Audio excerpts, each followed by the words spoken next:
Assalamualaikum students, I hope you are fine. Let's start today.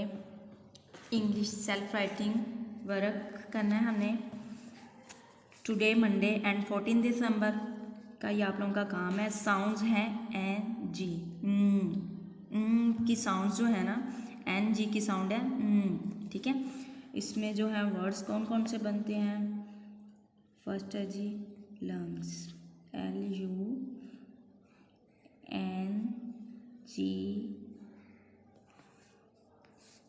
LUNGS lungs. Next है G strong STRONG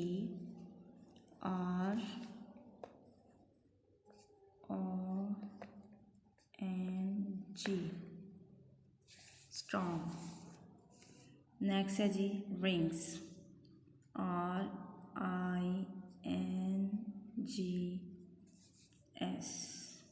rings. Next है जी wings WINGS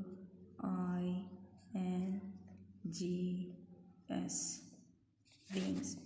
ये आप लोगों ने 1 time का काम किया है और यहाँ पे हम लोगों ने 2 टाइम भी राइट करना है ठीक है। मैंने 1 टाइम आप लोगों को बता दिया कि कैसे राइट करना है, 2 टाइम भी आप लोगों ने ये राइट करना है ठीक है।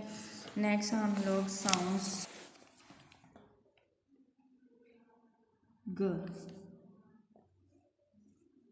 ए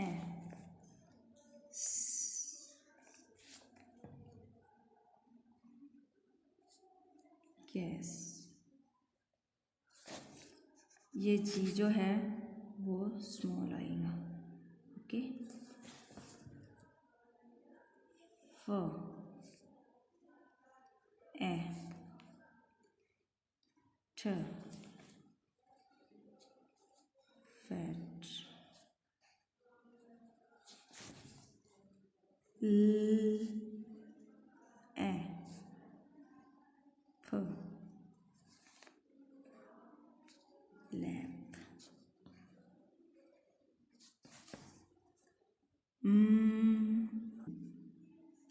अ ग मग मग। बच्चों आप लोगों ने ये राइट भी करना है अच्छे से और इसको आप लोगों ने अच्छे से लर्न भी करना है ठीक है। अपना ख्याल रखिएगा ओके जी, अल्लाह हाफिज़।